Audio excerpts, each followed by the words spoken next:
Now we will listen to a speech in Hindi by Pravrajika Ambara Pranamataji. She is coming from Sri Sharada Math, Varanasi.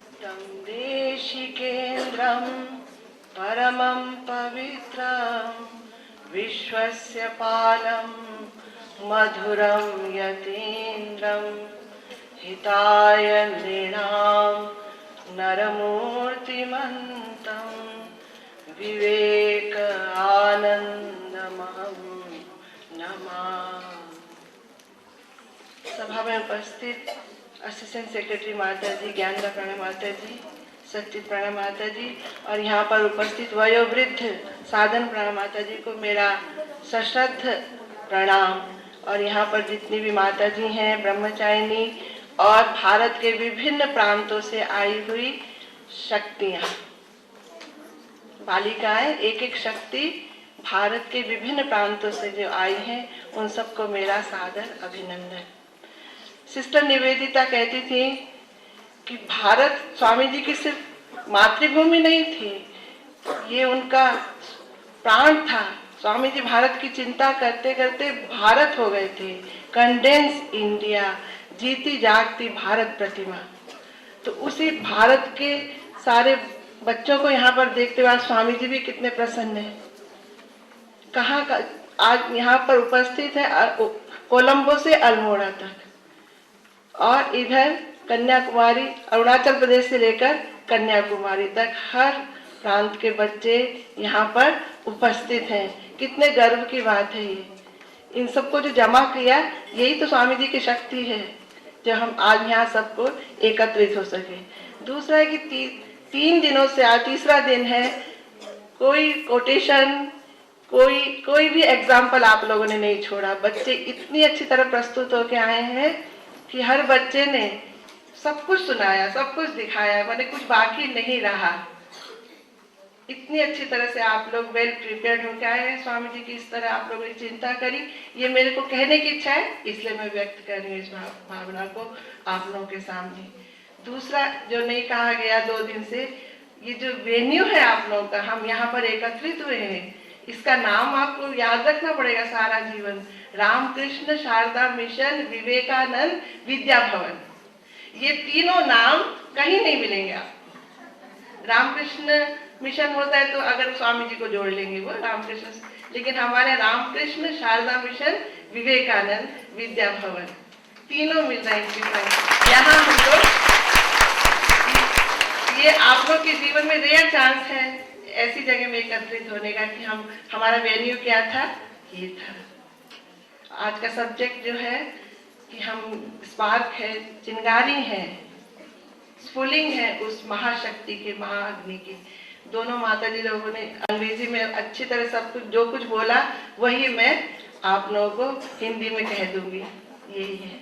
और मैंने जैसा समझा है, जैसा सोचा है, वो मैं आपको कहूंगी, किंतु भारत से आरंभ किया है, भारत में इसको समाप्त करूंगी। तो ब्रह्म सत्यम जगन मिथ्या जीवो ब्रह्मैव केवलम, हमारे वेदों में कहा गया है। और यहाँ पर जो बैठे हैं माता जी लोग तो सब विदुषी हैं, उस पर बड़े बड़े साइंटिस्ट यहाँ पर उपस्थित हैं, किंतु ऐसी बच्चियां भी यहाँ हैं जो कभी ट्रेन में नहीं उठी। ऐसी बच्चियों को भी स्वामी जी यहाँ लाए हैं और वहाँ सब एक हो गए, इस मंच पर सब एक हो गए। ये स्वामी जी की शक्ति है। इसलिए मैं उस तरह बोलूंगी जैसे जो कि सबको समझ में आए। तो ब्रह्म सत्यम जगत मिथ्या जीवो ब्रह्मैव केवलम, जीव और ब्रह्म उसी का स्वरूप है। इसको हम व्यष्टि समष्टि, जीव शिव आदि शक्ति और उसका एक भाग, बड़ा वो स्टोर, उसका एक छोटा सा कण, किसी भी नाम से हम जा सकते, किंतु उसी का ही वो पार्ट है। तो ये आरंभ कैसे हुआ, इसको कहते हैं, जैसे गीता में कहा गया है, ईश्वर सर्व प्राणिनाम हृदयेशे भूतानां प्राणिनां हृदयेशे अर्जुन तिष्ठति भ्रामयन् सर्वभूतानि यंत्रारूढ़ानि माया। भ्रम है हमको कि हम सोचते हैं कि हम माया की वजह से यंत्र में आरूढ़ हुए घूम रहे हैं, किंतु ईश्वर सबके हृदय में विद्यमान है। कठोपनिषद स्वामी जी का प्रिय उपनिषद, तो उसमें कहते हैं अंगुष्ठ मात्र पुरुषो अंतरात्मा सदा जनानाम हृदय सन्निविष्ट तम स्वात् शरीरात प्रबृहेन मुंजादिवेशिका। यहीं पे स्टॉप करूंगी, मुंजादिवेशिका। इसी चीज को स्वामी विवेकानंद ने कहा, each soul is potentially divine, the goal is to manifest. है, हम तो सुनते ही आ रहे हैं, पढ़ते भी आ रहे हैं कि है, जान नहीं पा रहे हैं। तो कैसे जानेंगे? इस युग में हमें कैसे जानना है, हमें डिटेल में नहीं जानना है। स्वामी जी ने कहा इस युग का धर्म निष्काम कर, by work worship and side control बोला है, लेकिन हम वर्क के द्वारा ही जान सकेंगे। हमें हेड हार्ट एंड हैंड की बात कल सब कर रहे थे, हम सुन लेते हैं बहुत ज्यादा, हम समझ भी लेते हैं, हाँ फीलिंग भी हो जाती है, किंतु कर कुछ नहीं पाते, कुछ नहीं कर पाते। हम अगर कर ले तो सब समस्याओं का समाधान हो जाएगा। हर कोई कह रहा है ये समस्या है, एक गिलास पानी दो किसी को, उतना भी हम नहीं कर पाते, समय नहीं है। तो जब करेंगे, अरे ऐसा है वैसे, समस्याओं को उठाने से क्या होगा? मैं जितना कंट्रीब्यूशन दे सकूं मैं थोड़ा सा करूं, वही मेरा एक स्वामी जी निवेदन होगा, उसी से मेरा मन बड़ा होगा।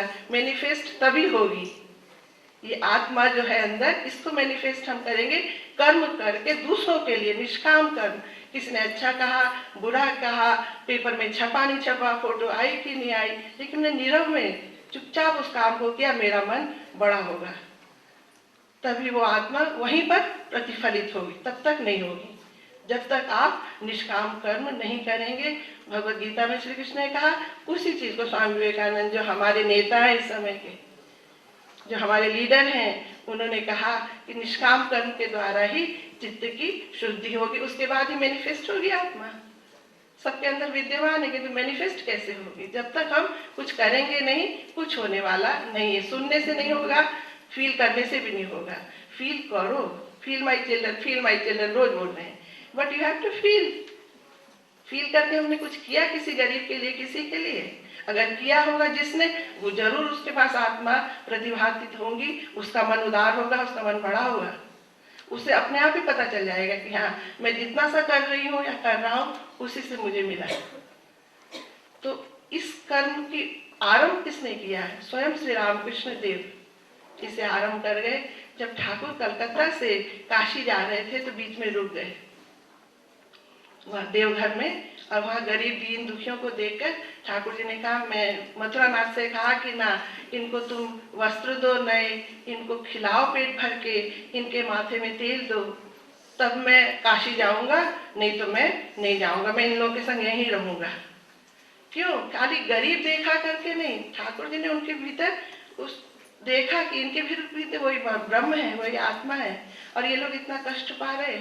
और रामकृष्ण मिशन, उसी दिन, मिशन का अर्थ हिंदी में उद्देश्य, लक्ष्य। आपका मिशन क्या है? आपका लक्ष्य क्या है? उद्देश्य क्या है? तो रामकृष्ण का अवतार, इस अवतार का मिशन यही था कि जो सोई भी सबके अंदर शक्ति, उसको जगाना। सब अपने को दीनहीन मत समझो, तुम में भी वही ब्रह्म शक्ति है, तुम भी सब कुछ कर सकते हो। इसलिए उस दिन उन्होंने उन दीन दुखियों को कहा कि तुम इन्हें भरपेट भोजन दो, इनको वस्त्र दो, तभी मैं काशी जाऊंगा। काशी जाना गौण हो गया, वहां पर सेकेंडरी, प्रथम है। तब ठाकुर ने दिखाया कि इनके भीतर शिव है, इन दीनहीनों के भीतर भी वही शिव विद्यमान है। और उसी दिन इस अवतार का मिशन, लक्ष्य आरंभ हो गया था, बीज बो दिया था ठाकुर जी ने। इसलिए ठाकुर जी ने स्वामी जी को कहा था कि तुम जीव के दया क्या करोगे? जीव की सेवा। अगर हम किसी के ऊपर दया करते, गरीब को एक पैसा रुपया निकाल के दिया, ट्रेन, कोई सेवा नहीं, फेंक के दे दिया, वो कोई थोड़ी है। हम जिसकी सेवा करेंगे वो हमसे बड़ा हो जाता है, हम छोटे होते हैं तब हम सेवा कर पाते हैं। तो हम उसमें ब्रह्म देखेंगे तब ना उसकी सेवा करेंगे, और तब हम छोटे होते हैं, हमें विनम्रता आती है कि हम एक चांस दिया। आज ये गरीब नहीं होते, आज आप सारे बच्चे यहाँ पर नहीं आते, हम क्या कॉन्फिडेंस करते। तो we are grateful to you, all of you, isn't it? नहीं तो हम यहाँ स्वामी जी को सजा के बस स्पीच दे देते, बैठ जाते, होना था कुछ नहीं। ये जीवंत शक्तियां आई, तो हम आप लोगों के लिए आभारी हैं कि आप लोग सब इतनी दूर दूर से आए। कष्ट करके आए। मैं पहले ही बोलना चाह रही थी कि पहाड़ों से आना कितना कठिन है। अरुणाचल प्रदेश के जो बच्चे आए बहुत कष्ट से आए। पहाड़ देखने में सुंदर लगते हैं, घूमने हिल स्टेशन आप घूमने जाती हैं अच्छा लगता है, जो रहते हैं लाइफ कितनी कठिन है, लाइफ कितनी कठिन है। नॉर्थ ईस्ट से यहाँ पर चेरापूंजी से कहाँ से दिरांग से तवांग से सब बच्चे आए हुए हैं, कितना कष्ट करके उनको रिजर्वेशन नहीं मिला था, ऐसे कष्ट करके वो यहाँ पर उपस्थित हो सके। हम भी उनके आभारी हैं, उनको भी आनंद मिला, दोनों को ही है। लेकिन किस तरह हुआ, इधर अल्मोड़ा से बच्चे आए हैं। अल्मोड़ा स्वामी जी का कितना प्रिय अल्मोड़ा था। स्वामी जी इतनी कम उम्र में 4 बार अल्मोड़ा गए। सबसे ज्यादा स्वामी जी को पहाड़ों में प्रिय था अल्मोड़ा, बार बार जाना चाहते थे हिमालय में। और वहीं स्वामी जी ने कसार देवी में बैठ के तपस्या करी, 3 दिन तक ध्यान में डूब गए। उसके बाद देखते नीचे आते हैं शहर में अल्मोड़ा में, तो टेलीग्राम मिलता है कि उनकी बहन ने आत्महत्या कर ली है। उस समय की स्थिति कैसी उनके मन की होगी, और ध्यान करके समाधि से उठे थे तो कितनी डीपली स्वामी जी ने नारी के संबंध में चिंता करी, नारी के उद्धार के लिए। आज वहीं पर शारदा मठ की कसार देवी में ही स्थापना हुई। इस तरह स्वामी जी ने चिंतन किया था, वहीं पर मठ प्रतिष्ठित हुआ। ये स्वामी जी की माने मानस कन्या, शारदा मठ तो स्वामी जी की कन्या है ना, स्वामी जी के विचारों से जन्म लिया है इसने। तो ये मैं पहले ही कहना चाह रही थी। इसके बाद जब बीज रोपण किया, उसी शिखा को स्वामी जी ने फिर आगे बढ़ाया। निष्काम कर्म योग करना ही पड़ेगा, उसके बिना चित्त शुद्धि नहीं होगी। इसके बाद मैं लूंगी थोड़ा आप लोगों को, जो कल कोई नहीं कह सका, कि पवित्रता। निष्काम कर्म करेंगे, सब बहनें हैं यहाँ पर, पवित्र जीवन हमें उन्नति। कल अरुणिमा सिन्हा की बात सब लोग कर रहे थे, तो उसमें ये भी किसी ने ऐड नहीं किया कि उसकी माँ जब वो दिल्ली वहां पर उतरी एरोप्लेन से, तो सब लोग गुलदस्ते फूल लेकर, जो होता है सब उसको रिसीव करने के लिए वहां पर बड़े बड़े लोग खड़े हैं। ऐसा भी टाइम आता है, और ऐसा भी टाइम था जब वो हॉस्पिटल में थी, तो पागल है ये क्या सोच रही है, तो उसकी माँ बहुत दूर खड़ी थी। माँ उससे लास्ट में मिली। माँ इमोशन कुछ नहीं दिखा रहे, भाई क्या करा तुमने, हक करा, कुछ नहीं। माँ ने उसको ये कहा था कि जैसे तुम आज हो, मिट्टी में ही तुम्हारे पैर रहने चाहिए। माँ ने उसने अपने आप कहा ये कि तुम्हारे पैर मिट्टी में ही रहे। आज तुम्हें लोग इतना कर रहे हैं, तुम मिट्टी में ही जैसे तुम्हारे पैर रहे, माने जहाँ से तुम हो वहीं हो, उड़ना नहीं। तो हम उड़ेंगे किंतु पैर हमारे मिट्टी में रहेंगे। क्या कि हमें अपने संस्कारों से जुड़े रहना पड़ेगा। हमें अपने आधुनिक होने का मतलब, शिक्षित होने का मतलब, हाई एजुकेशन का मतलब कि हम अपना सब कुछ छोड़ दें। उसका नाम स्वतंत्रता है कि हम जो कुछ पहन ले, जो कुछ खा ले, जहाँ चले जाए। ये फ्रीडम स्वामी जी ने नहीं कहा था। स्वामी जी ने कहा हैंड्स ऑफ।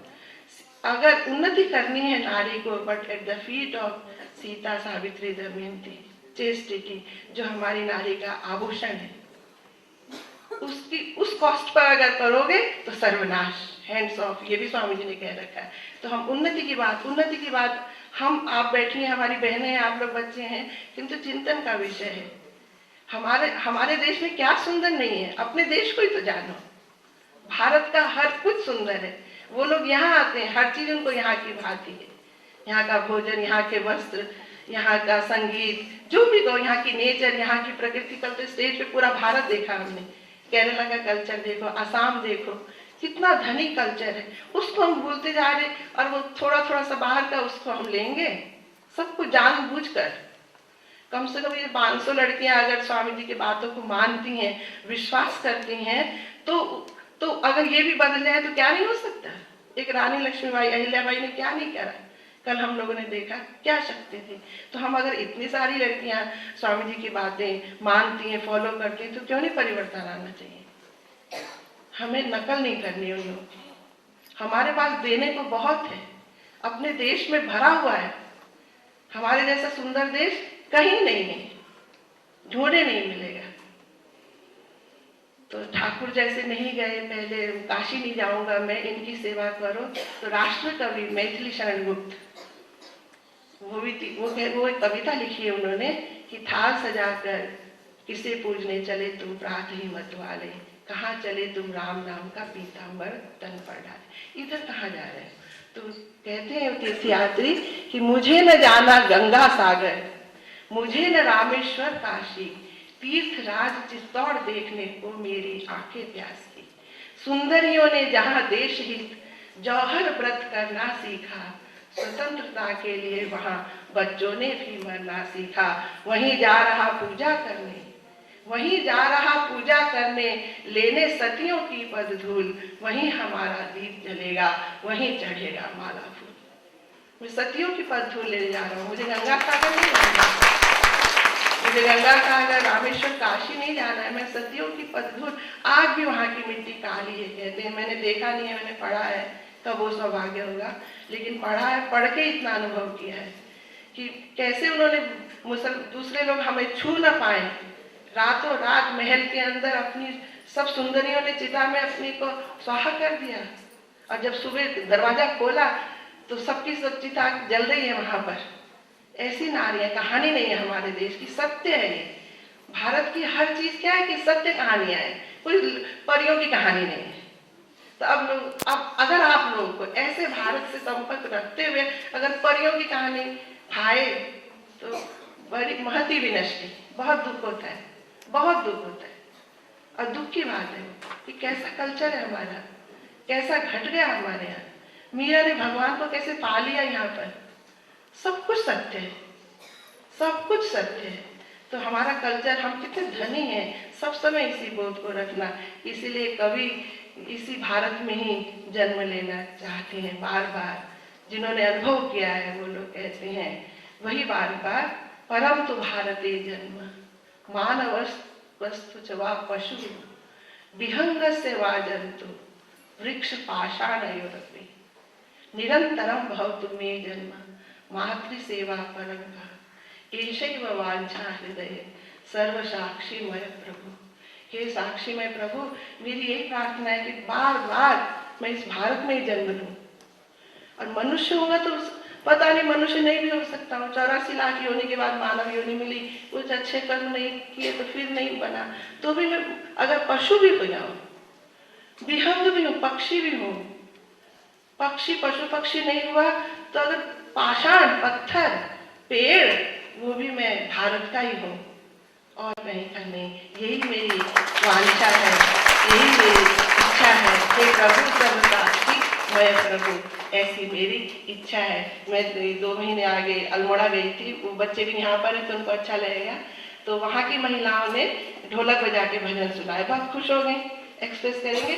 तो वो कह रहे कि हमें कितना गर्व है, हिमालय, हम तो हिमालय की, शिवजू की तपोभूमि पार्वती को मैता, जय जय हिमालय, हिमालय तेरी जय हो।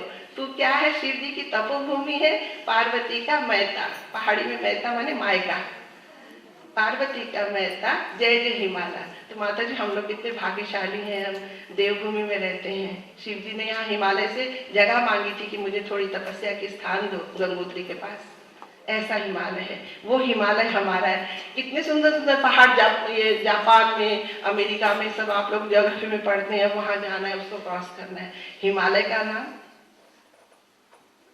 है, गीता में भगवान कहते हैं ना, उसका नाम हिमालय है। मैं इनमें हिमालय हूँ, पर्वतों में मैं हिमालय हूँ। हिमालय जैसा दूसरा कोई है, कहीं है, किसी देश में है? यहाँ तो पर्व, इसलिए कभी कह रहा है कि मैं पत्थर हूँ तो भी भारत का हूँ। यहाँ पत्थर की भी पूजा होती है, यहाँ पेड़ों की भी पूजा होती है, यहाँ पशु की भी पूजा होती है, पक्षी की भी पूजा होती है, यहाँ सबकी पूजा होती है। सब कुछ में धर्म है, सब कुछ धर्म है। स्वामी जी कह रहे हैं ना, तुम्हारा विवाह ये भी तुम्हारे के लिए नहीं है, तुम किसी चीज के लिए कर रहे हो। ये अहिल्याबाई, लक्ष्मीबाई, भुवनेश्वरी देवी कैसी महारानियां थी, इन्होंने क्या सुख के लिए संसार जीवन किया? नहीं। तो यहाँ सब कुछ ही परोपकार के लिए, सब कुछ वही धर्म है, सब कुछ संस्कार है। तो उन संस्कारों से हमें जुड़े रहना चाहिए। यही मेरी प्रार्थना है, भारत को मत भूलो, बस अपने देश को प्यार करो। ये भी क्या कहना पड़ेगा, लेकिन आज कहना पड़ रहा है, कहना पड़ रहा है। तो ये जो अच्छी बात है, अगर आपको लगी, सुनी, दूसरों को भी कहना, चर्चा करना, यहाँ से कुछ ना कुछ अच्छी बातें लेके जाना और इसकी चर्चा करना। इसको याद तो करोगे, सारे जीवन ही याद रहेगा कि हम रामकृष्ण शारदा मिशन विवेकानंद विद्या भवन में रहकर आए हैं। कुछ बच्चे तो याद करेंगे ही करेंगे, नहीं तो एक 2 लाइन है।